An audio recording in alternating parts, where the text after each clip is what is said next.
Okay, ഇനി next എന്ന് പറഞ്ഞാൽ നമ്മളിപ്പം DC ലോഡ് ലൈനിൽ നമ്മൾ പറഞ്ഞു ക്യൂ പോയിന്റ് നമ്മൾ സെൻറ്ററിൽ ഫിക്സ് ചെയ്യും എന്നുള്ളത്. അതായത് മിഡിലായിട്ട് DC ലോഡ് ലൈനിൻ്റെ സെൻറ്ററിലായിരിക്കും നമ്മൾ ക്യൂ പോയിന്റ് ഫിക്സ് ചെയ്യുന്നത്. അപ്പം അങ്ങനെ ഫിക്സ് ചെയ്ത് കഴിഞ്ഞിട്ട് ആ ക്യൂ പോയിന്റ് വേരി ചെയ്യാൻ പാടില്ല. അതായത് അവിടെ തന്നെ സെൻറ്ററിൽ തന്നെ നിൽക്കണം, അതിങ്ങനെ മാറിക്കളിക്കാൻ പാടില്ല. അപ്പം അത് വേറൊരു രീതിയിൽ പറഞ്ഞാൽ ക്യൂ പോയിന്റ് സ്റ്റേബിൾ ആയിരിക്കണം. ഓക്കെ, അപ്പം എന്തിനാണ് why is it important that the Q point has to be stable, അല്ലെങ്കിൽ why stability of Q point is important.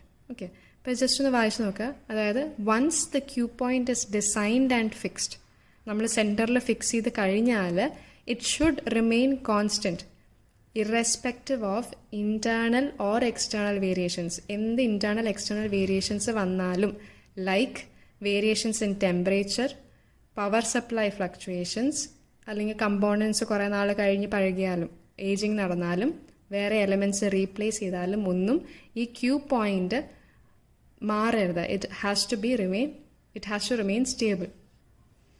അപ്പോൾ ഇങ്ങനെ വേരിയേഷൻ വന്നു കഴിഞ്ഞാൽ, സപ്പോസ് ക്യൂ പോയിന്റ് ഫിക്സ്ഡ് ആക്കിയിട്ട് വേറെ ഇപ്പോൾ ടെമ്പറേച്ചർ ചേഞ്ച് കാരണം വല്ലതും ക്യൂ പോയിന്റ് മാറിപ്പോയെന്ന് വിചാരിക്കുക. അതായത് ക്യൂ പോയിന്റ് ഈ സെൻറ്ററിലായിരുന്നത് മുകളിലോട്ടോ താഴോട്ടോ പോയി കഴിഞ്ഞാൽ എന്ത് പറ്റും? നമ്മൾ നേരത്തെ പറഞ്ഞ ഡിസഡ്വാൻറ്റേജ് തന്നെ.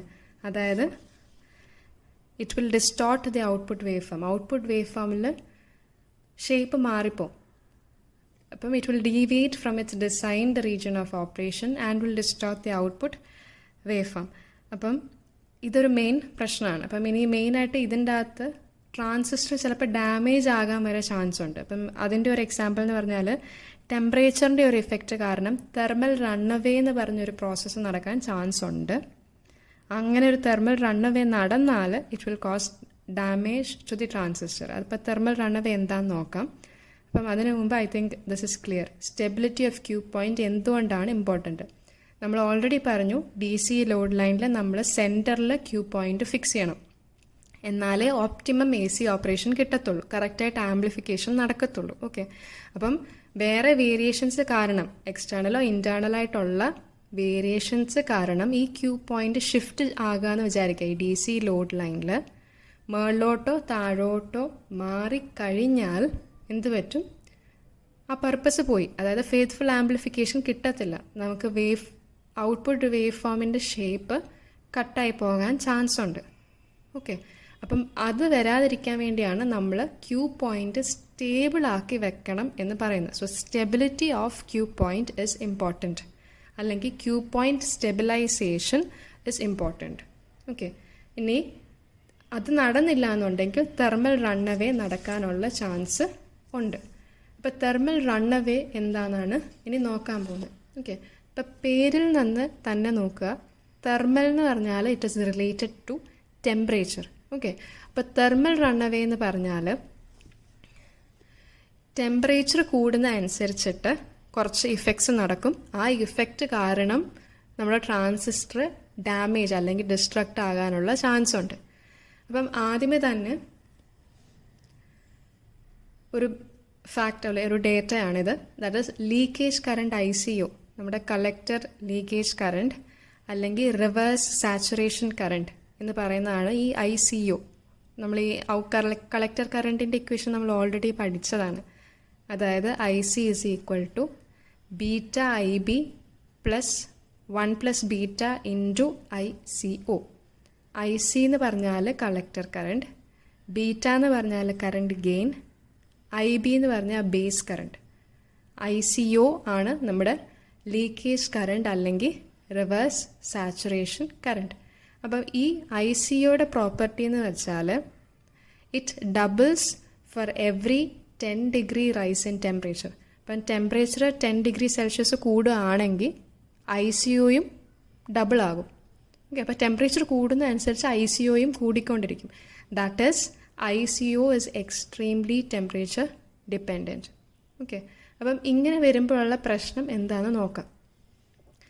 ഇപ്പം നമ്മൾ ടെമ്പറേച്ചർ കൂടിയെന്ന് വിചാരിക്കുക. Suppose with increase in temperature എന്ത് വെച്ചും നമ്മളിപ്പോൾ പറഞ്ഞു 10 ഡിഗ്രി ടെമ്പറേച്ചർ കൂടുമ്പോഴത്തേനും ICO ഡബിൾ ആവും. അപ്പോൾ ടെമ്പറേച്ചർ കൂടിയാൽ ICO ഇൻക്രീസ് ചെയ്യും. അപ്പോൾ ഈ ഇക്വേഷൻ അനുസരിച്ച് ICU ഇൻക്രീസ് ചെയ്യുമ്പം എന്ത് പറ്റും? ICയും ഇൻക്രീസ് ചെയ്യും, കളക്ടർ കറണ്ടും ഇൻക്രീസ് ചെയ്യും. അപ്പോൾ കളക്ടർ കറണ്ട് കൂടുമ്പോഴത്തേനും അവിടെ ഉണ്ടാകുന്ന പവർ ഡിസിപ്പേഷൻ, കളക്ടറിൻ്റെ അവിടെ ഉണ്ടാകുന്ന പവർ ഡിസിപ്പേഷൻ ഇൻക്രീസ് ചെയ്യും. ഈ പവർ ഡിസിപ്പേഷൻ നമുക്കറിയാമല്ലോ, I²R ലോസ് എന്ന് പറയുന്നതാണ് നമ്മൾ ഈ ഹീറ്റ് ഉണ്ടാക്കുന്നത് അല്ലെങ്കിൽ പവർ ഡിസിപ്പേഷൻ ഉണ്ടാക്കുന്നത്. ഓക്കെ, അപ്പം കറണ്ട് കൂടുന്നത് കൊണ്ട് കളക്ടർ പവർ ഡിസിപ്പേഷൻ കൂടുന്നു. ഓക്കെ, കളക്ടർ പവർ ഡിസിപ്പേഷൻ കൂടുമ്പോഴത്തേനും എന്ത് പറ്റും? ആ ജംഗ്ഷനിൽ ടെമ്പറേച്ചർ, പവർ ഡിസിപ്പേറ്റ് ചെയ്യാന്ന് വെച്ചാൽ അത് ഹീറ്റായിട്ടാണ് പ്രൊഡ്യൂസ് ചെയ്യുന്നത്. ഓക്കെ, ഹീറ്റ് എന്ന് പറയുമ്പോൾ എന്തുവാ? ടെമ്പറേച്ചർ കൂടും. അപ്പം പവർ ഡിസിപ്പേഷൻ കാരണം ജംഗ്ഷൻ ടെമ്പറേച്ചർ ഇൻക്രീസ് ചെയ്യും. അങ്ങനെ ടെമ്പറേച്ചർ ഇൻക്രീസ് ചെയ്യുന്ന കാരണം വീണ്ടും എന്ത് പറ്റും?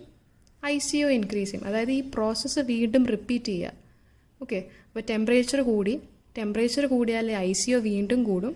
ICO കൂടുന്ന കാരണം വീണ്ടും ഈ ഇക്വേഷൻ അനുസരിച്ച് IC കൂടും. ഓക്കെ, IC കൂടിയാൽ എന്ത് പറ്റും? കളക്ടറിൻ്റെ പവർ ഡിസിപ്പേഷൻ വീണ്ടും കൂടും. പവർ ഡിസിപ്പേഷൻ എന്ന് പറഞ്ഞാൽ ഹീറ്റ് ഉണ്ടാക്കും. അപ്പോൾ ഹീറ്റ് ഉണ്ടാക്കുമ്പോൾ ടെമ്പറേച്ചർ വീണ്ടും കൂടും. ഓക്കെ, അപ്പോൾ ഈ പ്രോസസ്സ് ക്യുമുലേറ്റീവ് ആകാണ്. So this process is cumulative. അങ്ങനെ വരുമ്പോഴത്തേനും ഭയങ്കര ഒരു എക്സസീവ് ടെമ്പറേച്ചർ ആവും, അല്ലെങ്കിൽ പവർ ഡിസിപ്പേഷൻ ഒത്തിരി ആകും. അങ്ങനെ വരുമ്പം ട്രാൻസിസ്റ്റർ ഡാമേജ് ആവും. അപ്പോൾ അതിനെ വിളിക്കുന്ന പേരാണ് തെർമൽ റണ്ണവേ. അപ്പം ബേസിക്കലി ഈ ഒരു ബ്ലോക്ക് പോലെ ഈ ഒരു ഫിഗർ അനുസരിച്ചിട്ട് നമുക്ക് എക്സ്പ്ലെയിൻ ചെയ്യാൻ പറ്റും. ടെമ്പറേച്ചർ ഇൻക്രീസ് ചെയ്യുമ്പോൾ ICO ഇൻക്രീസ് ചെയ്യും, ICO ഇൻക്രീസ് ചെയ്യുമ്പോൾ IC ഇൻക്രീസ് ചെയ്യും. അത് കാരണം പവർ ഡിസിപ്പേഷൻ കൂടും. So temperature again increases and it is A cumulative process. Okay, പിന്നെ നമുക്ക് മെയിനായിട്ട് പറയാനുള്ള ഈ ഒരു ഫാക്ടറാണ് ICOയും ടെമ്പറേച്ചറിനെയും എങ്ങനെ ഡിപ്പെൻഡ് ചെയ്യുന്നു, കളക്ടർ കറണ്ടിൻ്റെ ഇക്വേഷൻ. അപ്പം ഇത്രയാണ് മെയിനായിട്ടും വരുന്നത്.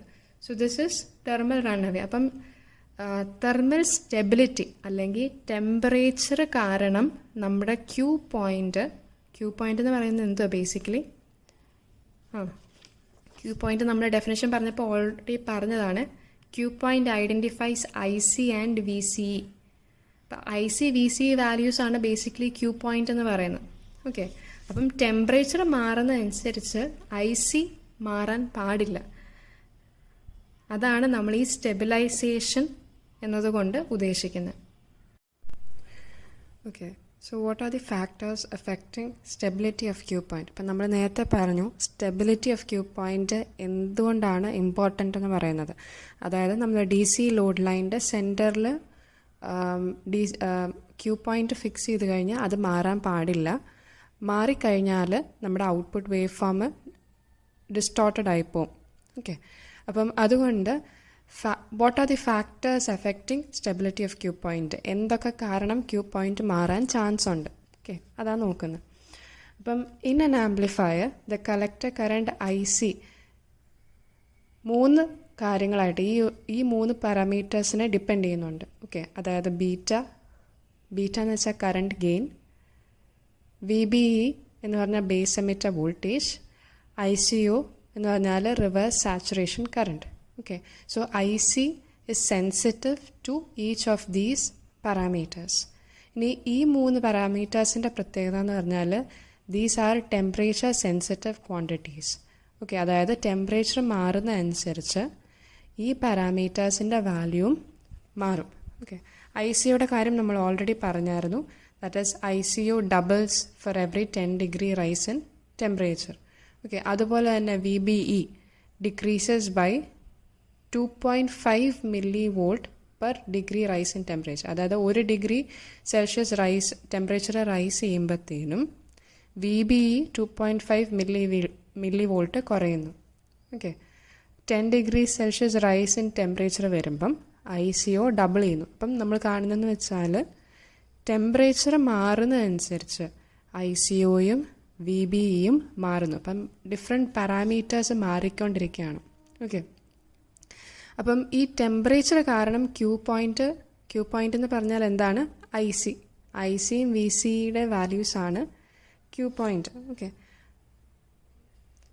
നമ്മളന്ന് നേരത്തെ പറഞ്ഞതാണ് ഡെഫിനേഷൻ. ക്യൂ പോയിൻറ്റിൻ്റെ ഡെഫിനേഷൻ പറഞ്ഞപ്പം Q point identifies IC and VCE. അപ്പം ഇവിടെ സംഭവിക്കുന്നത് എന്താണെന്ന് വെച്ചാൽ നമ്മുടെ ഈ 3 പാരാമീറ്റേഴ്സ് ടെമ്പറേച്ചർ കാരണം മാറുന്നു. ഓക്കെ, അപ്പോൾ ഇത് കാരണം നമ്മുടെ ക്യൂ പോയിൻറ്റിൻ്റെ വാല്യൂ മാറുന്നു. അപ്പം these are the factors which affect the stability of Q point. അപ്പം നമ്മൾ നോക്കുമ്പം ഇതെല്ലാം ടെമ്പറേച്ചറുമായിട്ട് ഡിപ്പെൻഡൻ്റ് ആണ്. ഓക്കെ, അപ്പോൾ നമ്മൾ ടെമ്പറേച്ചറിനെ ഫോക്കസ് ചെയ്തിട്ടായിരിക്കും ഇനി പറയുന്നത്.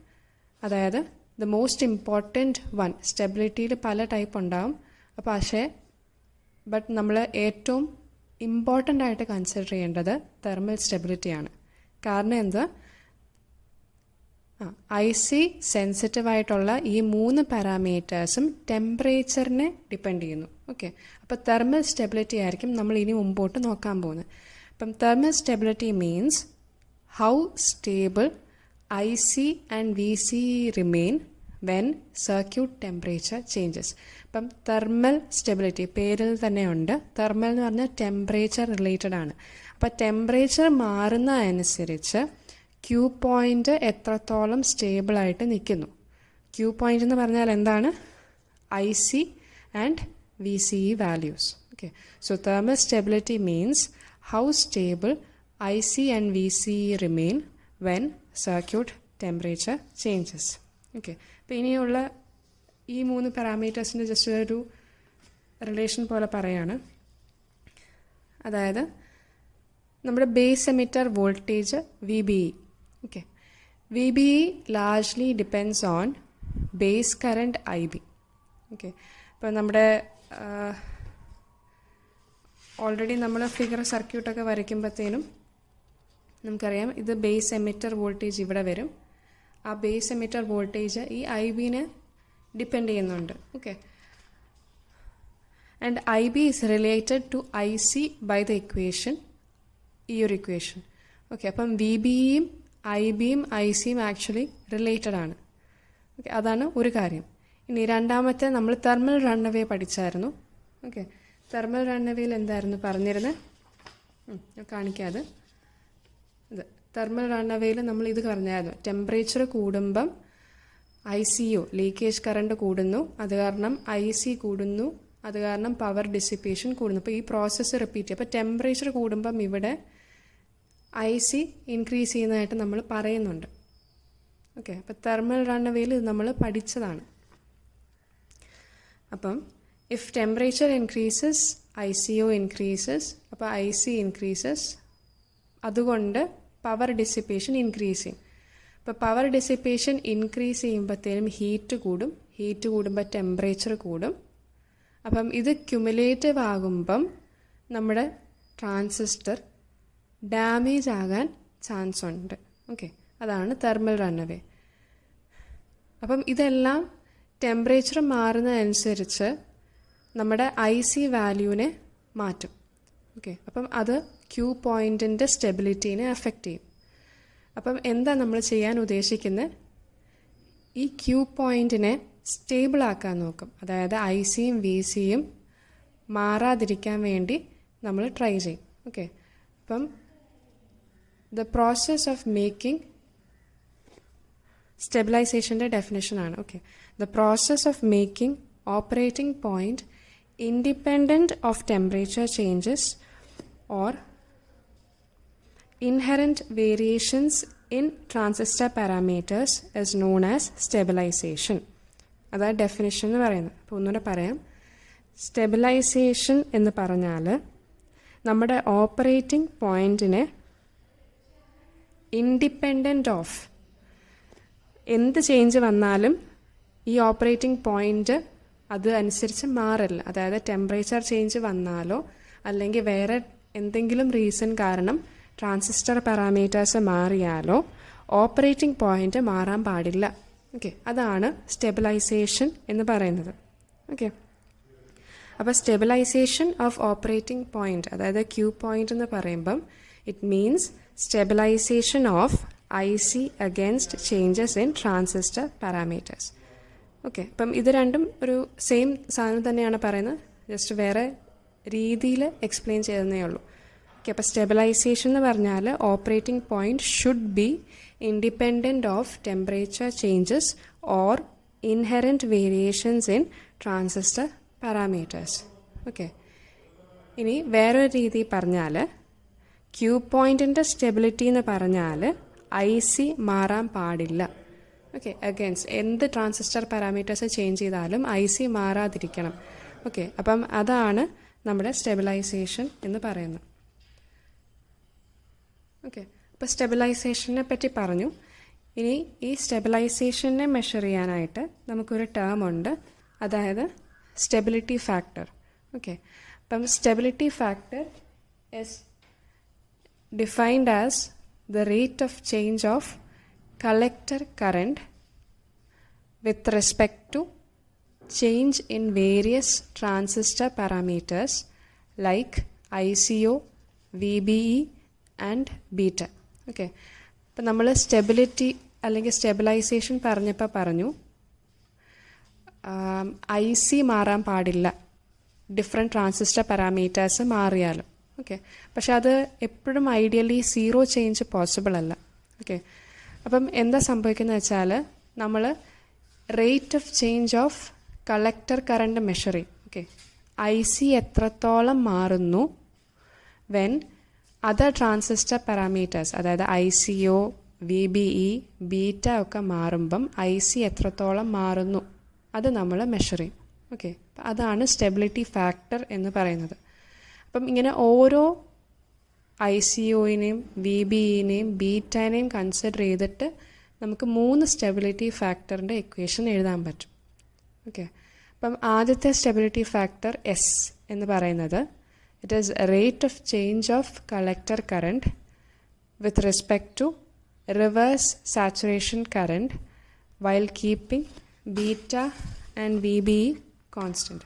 ഓക്കെ, അപ്പം ഞാൻ ഇവിടെ പറയാം. IC എന്ന് പറയുന്നത് നമ്മൾ ICO, VBE, ബീറ്റ. ഓക്കെ, അപ്പം ഈ 3 ക്വാണ്ടിറ്റീസിനെ ഡിപ്പെൻഡ് ചെയ്യും. ഓക്കെ, അപ്പം ICO മാറുന്ന അനുസരിച്ച് ICയിലുണ്ടാവുന്ന ചേഞ്ച്, അതായത് DIC/DICO. ഓക്കെ, അപ്പോൾ ഇത് മെഷർ ചെയ്യാനായിട്ട് നമ്മൾ ബാക്കി 2 കോൺസ്റ്റൻ്റ് ആക്കി വെക്കും. VBE and beta are constant. Okay, അപ്പോൾ ഇതാണ് ആദ്യത്തെ സ്റ്റെബിലിറ്റി ഫാക്ടർ. അപ്പോൾ അതാണ് അതിൻ്റെ ഡെഫിനിഷൻ ഇവിടെ പറഞ്ഞിരിക്കുന്നത്.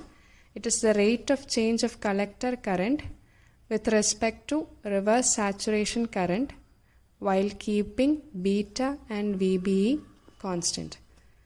ഇതാണ് ഇക്വേഷൻ. അപ്പോൾ അതുപോലെ തന്നെ ഇതുപോലെ തന്നെ നമ്മൾ അടുത്ത ടേം, ഇപ്പോൾ ICO കഴിഞ്ഞു, ഇനി അടുത്തത് ഇത് VBE. ഓക്കെ, അപ്പം ആ സ്റ്റെബിലിറ്റി ഫാക്ടറിനെ നമ്മൾ S' അല്ലെങ്കിൽ VBയുടെ അല്ലേ, അപ്പോൾ S⁻V SV എന്ന് പറഞ്ഞ് എഴുതും. അപ്പോൾ അതെന്ന് പറഞ്ഞാൽ VBയിലുണ്ടാവുന്ന ചേഞ്ച് കാരണം കളക്ടർ കറണ്ടിലുണ്ടാവുന്ന ചേഞ്ച്. അപ്പോൾ ഈ സമയത്ത് നമ്മൾ ബാക്കി 2 കോൺസ്റ്റൻ്റ് ആക്കി വെക്കും, അതായത് ICO and beta are maintained constant. Okay, അപ്പം stability factor S' or SV is the rate of change of collector current with respect to base emitter voltage while keeping beta and ICO constant. Okay, അപ്പോൾ S' അല്ലെങ്കിൽ SV is equal to DIC/dVBE. Okay, ഇനി മൂന്നാമത്തേന്ന് പറയുമ്പം നമ്മൾ beta വെച്ചിട്ടായിരിക്കും നോക്കുന്നത്, അതായത് S" or S beta is equal to ICയിലുണ്ടാവുന്ന change due to change in beta. Okay, when VBE and ICO remain constant. Okay, അപ്പോൾ ഇതാണ് മൂന്നാമത്തെ സ്റ്റെബിലിറ്റി ഫാക്ടർ. അതായത് it is the rate of change of collector current with respect to beta while keeping VBE and ICO constant. S" is equal to DIC/d beta when VBE and ICO remains constant. അപ്പം ഇതാണ് 3 stability factor. Okay, അപ്പോൾ stability factor എന്ന് പറയുമ്പം IC 3 പാരാമീറ്റേഴ്സിനെ depend ചെയ്യും. Okay, അപ്പം അതിൻ്റെ value കണ്ടുപിടിച്ചിട്ടാണ് നമ്മളൊരു സിസ്റ്റം അല്ലെങ്കിൽ ഒരു സർക്യൂട്ട് എത്രത്തോളം തെർമലി സ്റ്റേബിൾ ആണെന്ന് പറയുന്നത്. ഓക്കെ, അപ്പോൾ തെർമൽ സ്റ്റെബിലിറ്റി മെഷർ ചെയ്യാൻ വേണ്ടി നമ്മൾ സ്റ്റെബിലിറ്റി ഫാക്ടർ യൂസ് ചെയ്യും. ഇപ്പം ബേസിക്കലി ഇതിൻ്റെ വാല്യൂ കുറവായിരിക്കണം. കാരണം എന്തുവാ, ഈ സ്റ്റെബിലിറ്റി ഫാക്ടറിൻ്റെ എല്ലാം വാല്യൂസ് കുറവായിരിക്കണം. കാരണം നമ്മൾ പറഞ്ഞു സ്റ്റേബിൾ ആകണം എന്നുണ്ടെങ്കിൽ, തെർമലി സ്റ്റേബിൾ ആകണം എന്നുണ്ടെങ്കിൽ ഐ സി കോൺസ്റ്റൻ്റ് ആയിട്ട് നിൽക്കണം. അതായത് ചേഞ്ച് ഇൻ ഐ സി കുറവായിരിക്കണം. ഓക്കെ, അപ്പോൾ സ്റ്റെബിലിറ്റി ഫാക്ടറിൻ്റെ വാല്യൂ എപ്പോഴും നമുക്ക് കുറവായിട്ട് കിട്ടിയാലേ നമ്മുടെ സർക്യൂട്ട് തെർമലി സ്റ്റേബിൾ ആകത്തുള്ളൂ. ഓക്കെ.